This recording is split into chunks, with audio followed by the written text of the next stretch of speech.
de la chair, par la voix d'une femme, vous devez toujours passer par les combats. Amen. Deux fois de dire combat. Des combats intenses. Vous savez, le prophète dit pour mieux combattre. Parce que chacun de nous doit livrer un combat. Dieu au ciel a livré un combat.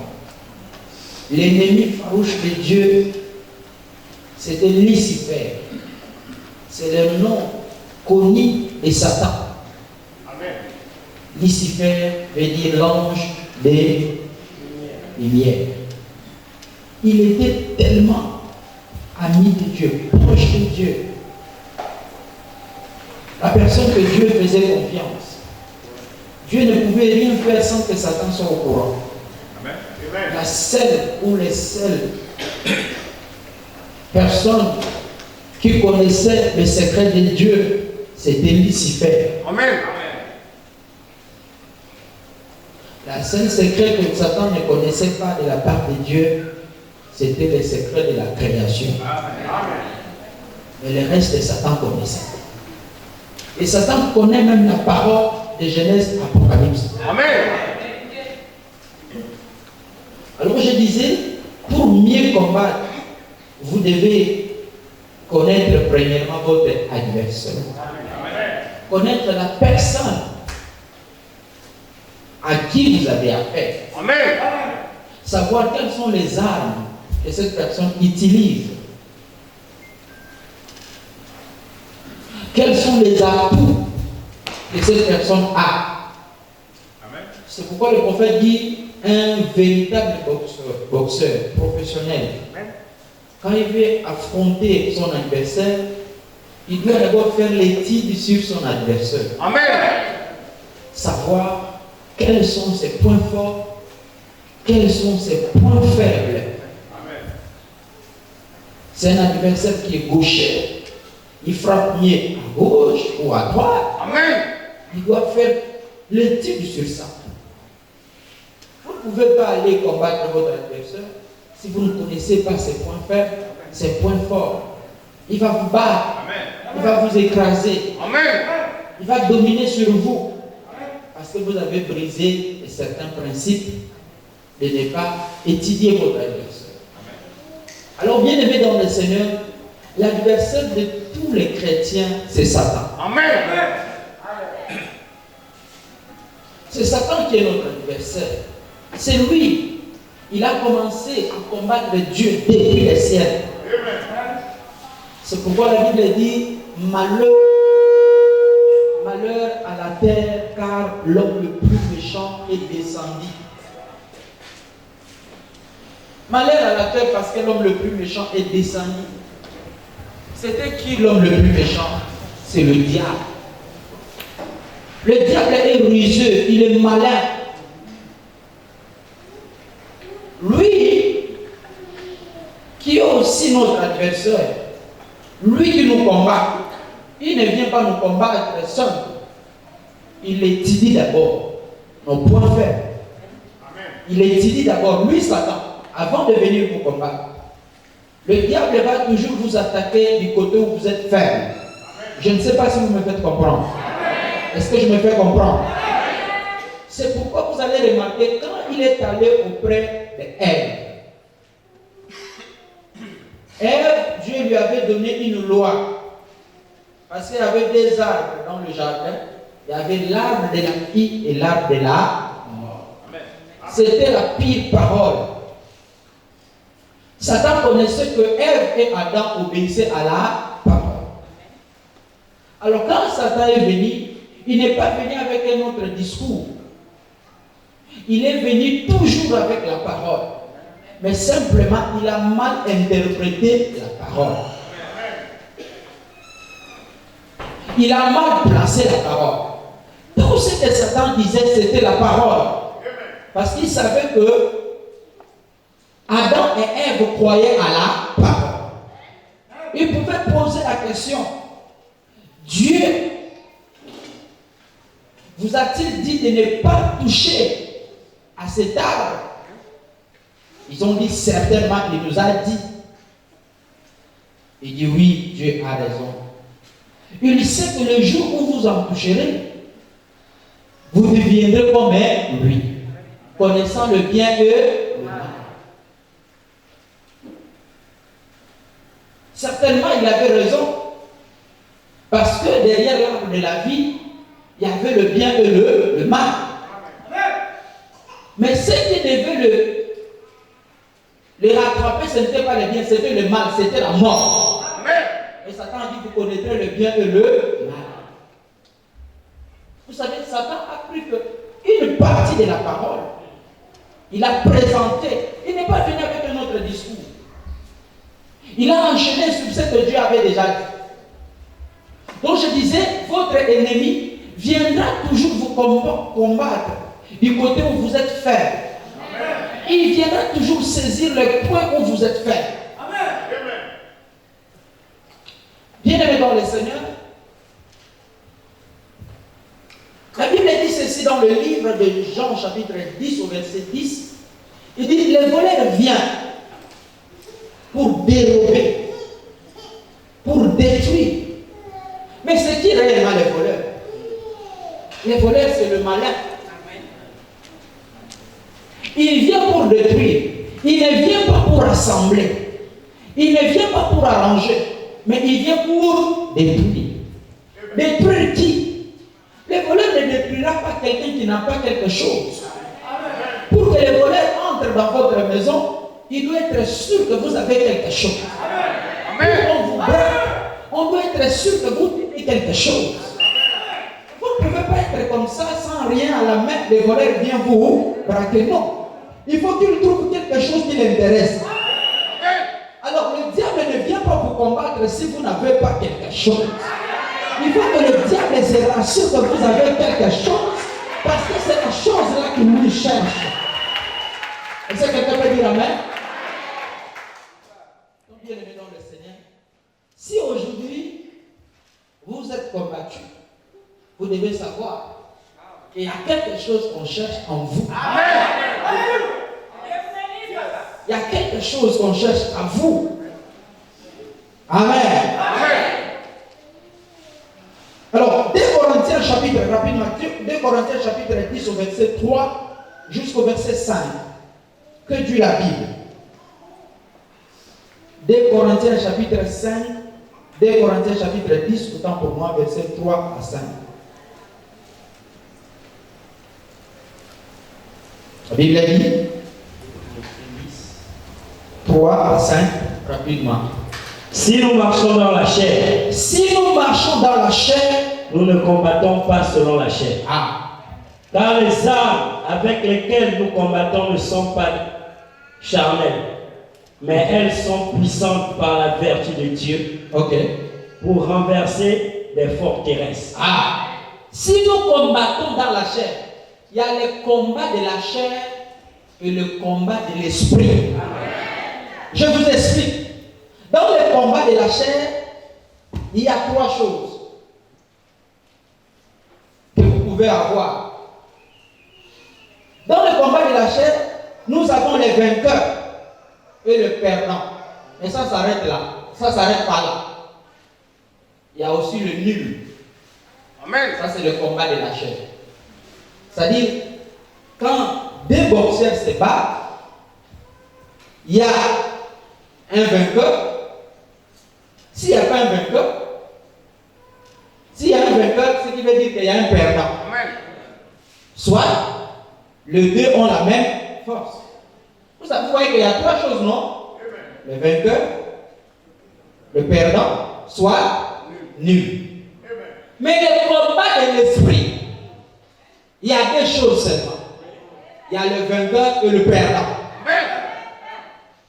C'est le combat que nous menons.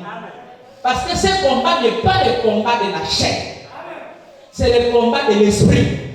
C'est un combat qui se livre entre Dieu et Satan. Dans ce combat, il n'y a pas les 1000. Alléluia. Soit c'est Dieu qui gagne, soit c'est Satan qui gagne. C'est maintenant toi qui donneras la possibilité à Dieu de gagner. Et moi, je crois que Jésus a déjà gagné depuis la croix de Golgotha. Alors, je n'entends pas un amen venant de toi. Les combats que tu mènes, si tu mènes un combat, et derrière ce combat, il y a la tristesse, on va t'abattre. On va t'abattre. Parce que ton attitude détermine ta victoire. Tu peux dire amen à ça. Ton attitude détermine aussi ton échec. Est-ce que quelqu'un peut dire amen? David devant Goliath, ce qui a sauvé David, ce qui a fait en sorte que David puisse vaincre, ce n'était pas sa taille. Parce que quand on regarde la taille, il était moindre que Goliath. Mais c'était son attitude. Il était sûr de lui. Il était déterminé. Il connaissait ce qu'il faisait. Il connaissait à qui il avait affaire. Il connaissait son expérience. David avait une expérience. David avait une référence. Ta référence, c'est Dieu. Si tu te prends comme référence, tu vas échouer. Parce que tu n'as pas la force de vaincre. Mais Dieu qui est ta référence te fera vaincre. Quelqu'un peut dire amen?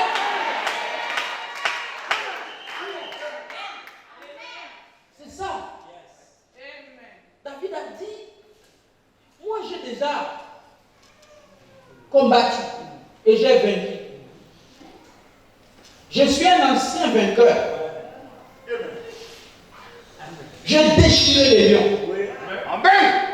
J'ai écrasé l'ours. Et je me mets un témoignage. Voici dans ma judiciaire, j'ai une partie de sa peau. Voilà mon expérience. Il était fier. Il était content. Il était sûr de lui-même. Et il a dit à Goliath, il dit, je viens avec, oh merci Seigneur. Je ne viens pas avec l'épée. Je ne viens pas avec ma force. Mais je viens au nom de l'Éternel. Toi tu as l'épée. Toi tu as tous les armes. Mais moi je viens au nom de l'Éternel. Il a engagé Dieu. Si tu engages Dieu, on ne peut jamais te vaincre.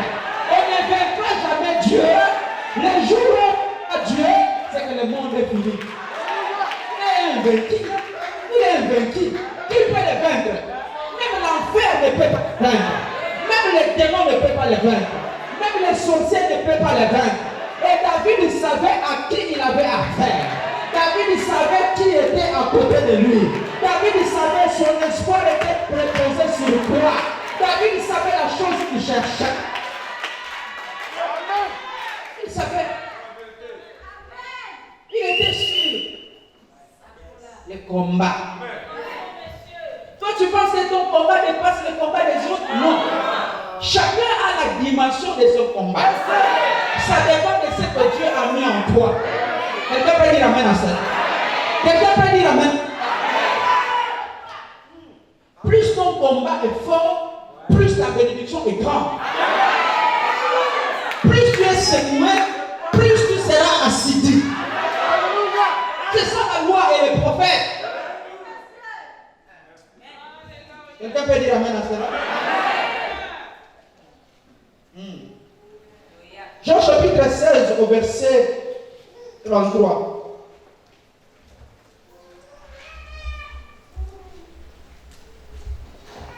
Jean 16, 33. Oui.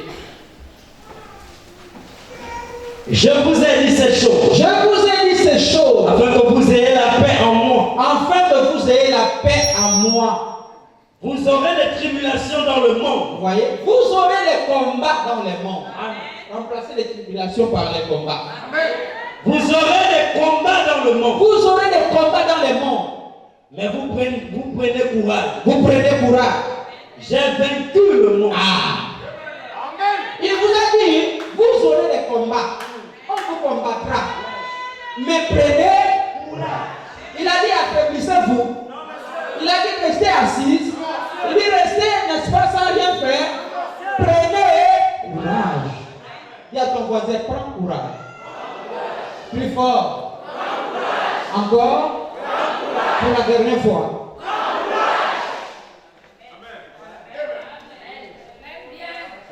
Jésus qui dit. Il dit prenez. Parce que vous aurez des combats. Le diable va vous combattre. Le diable va vous attaquer. Le diable viendra vous persécuter. Mais prenez. Ne vous affaiblissez pas. Ne murmurez pas. Ne pleurez pas. Prenez courage. Regardez à celui qui a vaincu.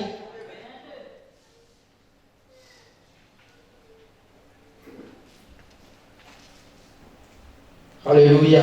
Amen. La Bible dit ceci dans 1 Corinthiens chapitre 10 au verset 13. Dieu ne peut pas vous tenter au-delà de votre force. Hein? Allons-y, tu peux nous lire ça. Dieu ne peut pas vous tenter au-delà de votre force. 1 Corinthiens chapitre 10 au verset 13. Quand Dieu vous tente, il pourvoit un moyen. Allons-y. Aucune tentation ne vous est survenue. Aucune tentation ne vous est survenue qui n'ait été humaine.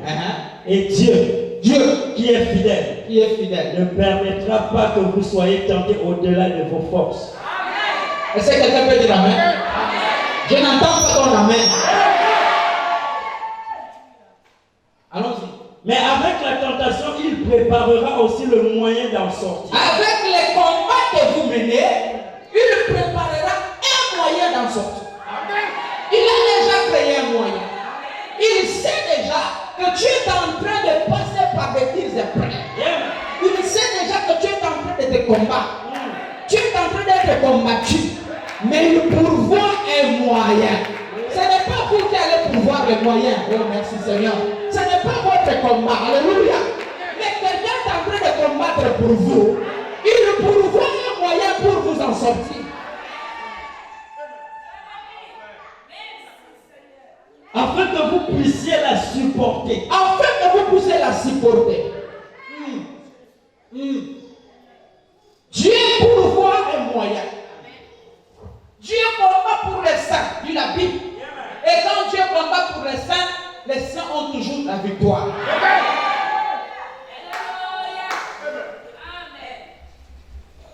C'est comme un cantique qui nous interpelle toujours. Je me demande dans mon cœur, Dieu combat pour les saints. D'où vient la victoire de tous les saints? Combat David a bâti Goliath. Avec une fronde toujours dans sa main. J'ai compris du combat pour les saints. Ils auront toujours la victoire. Dieu combat pour les saints. Ils auront toujours la victoire. Dieu combat pour les saints. Ils auront toujours la victoire. Dieu combat pour les saints. Dieu combat pour les saints. Dieu ne combat pas pour les méchants. Alléluia. Il combat pour les saints. Si vous croyez que vous êtes un saint de Dieu, Dieu combat pour vous. Pendant que le diable prépare son plan, pendant que le diable s'arrange pour vous détruire, il y a un ange qui est debout. Il y a la colonne de feu qui est suspendue. Il y a le Seigneur Jésus qui est devant vous. Il y a la justice de Dieu qui s'élève devant vous. Il combat pour vous.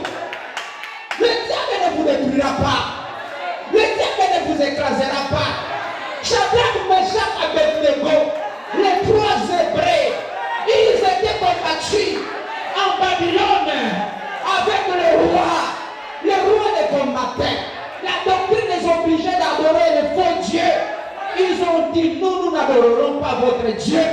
Nous avons le seul Dieu qui s'appelle Jéhovah, qui s'appelle Jésus, qui s'appelle Elohim, qui s'appelle le Seigneur Jésus-Christ. C'est lui notre Dieu. En dehors de lui, il n'y a pas un autre Dieu. On va nous jeter à la fournaise ardente. Jetez-nous. Notre Dieu combattra pour nous. On ne vous donnera pas de l'argent si vous ne faites pas ceci. Ne me donnez pas. Mais mon Dieu pourvoira à tous mes besoins. Quelqu'un peut dire amen? Quelqu'un peut dire alléluia? N'ayez pas peur du combat. S'il n'y a pas, oh Jésus, vous ne pouvez pas avoir la victoire s'il n'y a pas un combat. Pour il faut combattre. Il faut vaincre. Il faut vaincre. Vous êtes des vainqueurs. Vous êtes les vaillants héros. Dieu vous a élevé. Dieu vous a... Alléluia. Il a combattu à votre place. Pourquoi tu perds le combat?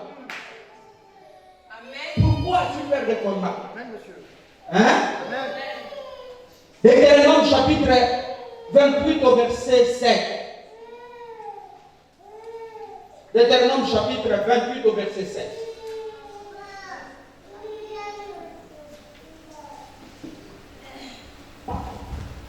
Je lis la parole de Dieu. Ouais.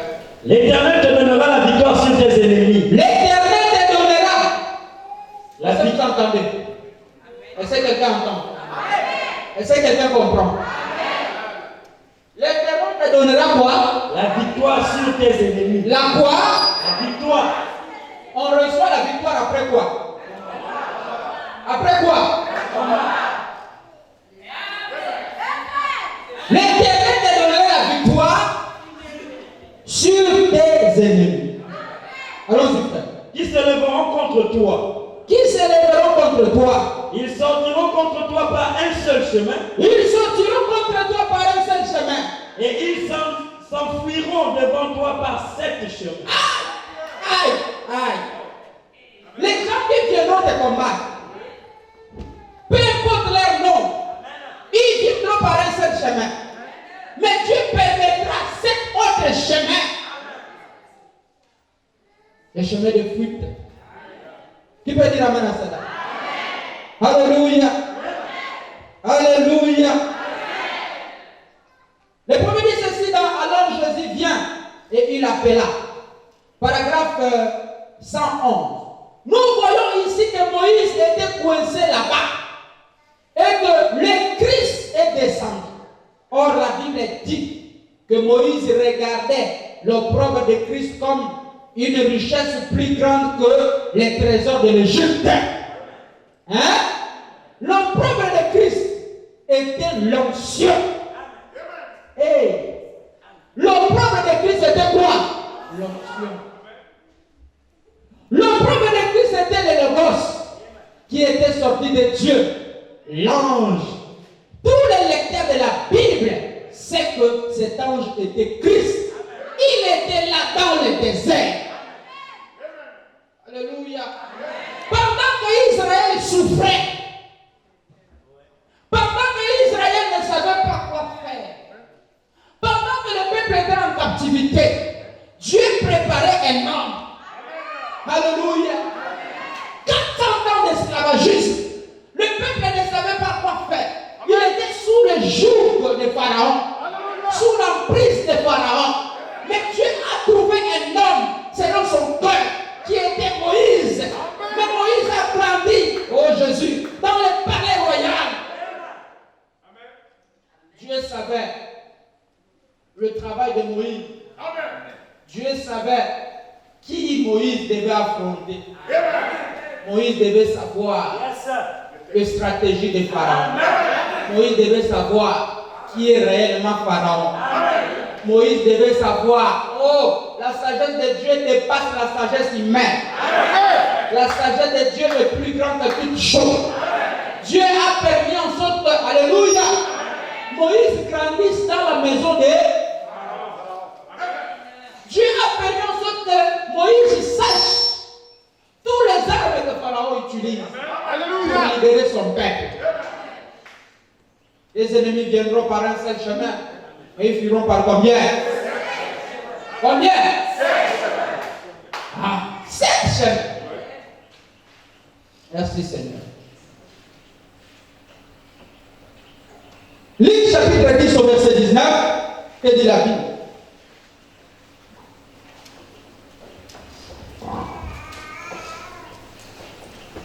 Luc 10, 19.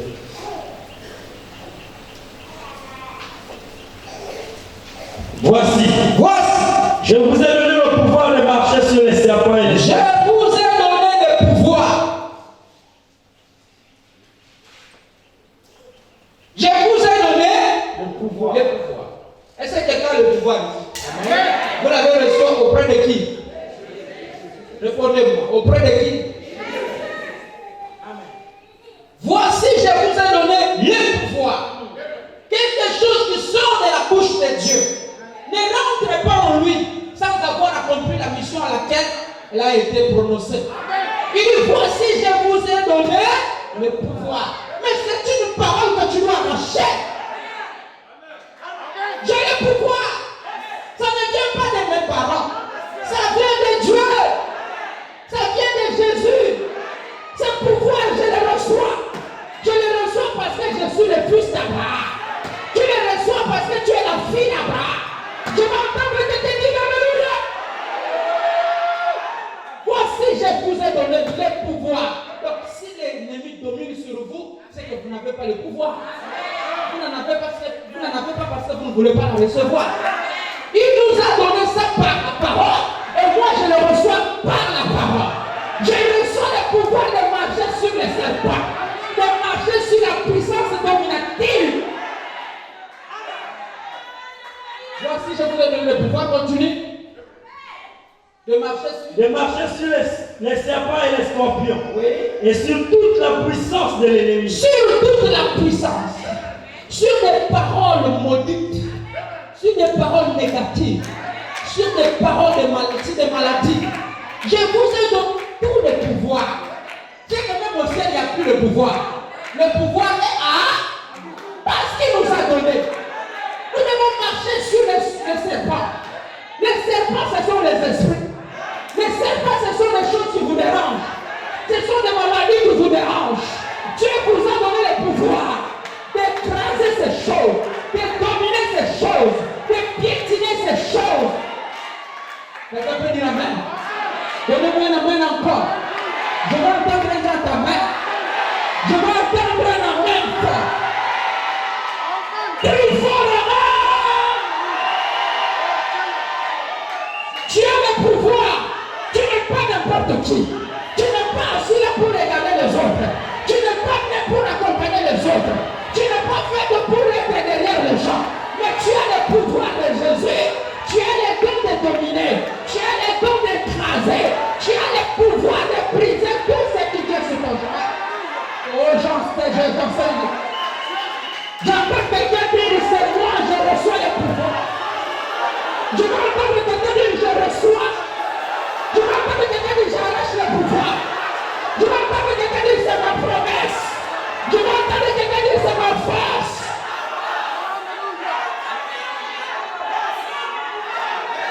Ne sois pas lâche. Le diable ne va pas dominer sur toi. La puissance démoniaque ne va pas dominer sur toi. Les sorciers ne vont pas dominer sur toi. Les magiciens ne vont pas dominer sur toi. Les gardiens ne vont pas dominer sur toi.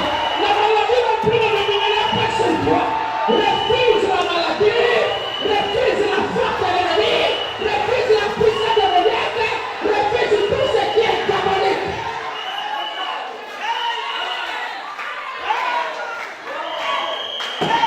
Jésus, il est ici maintenant. Je vois sa puissance. Je vois son onction. Je sens quelque chose. Quelque chose est en train de se passer. Si tu es malade, il reçoit ta guérison. Si tu as un problème, reçois la solution. Si tu n'as pas des enfants, reçois les enfants. Si tu as quelque chose qui est bloqué, reçois. Reçois le travail. Reçois le travail. Que l'esprit de mort quitte ta maison.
Hosanna.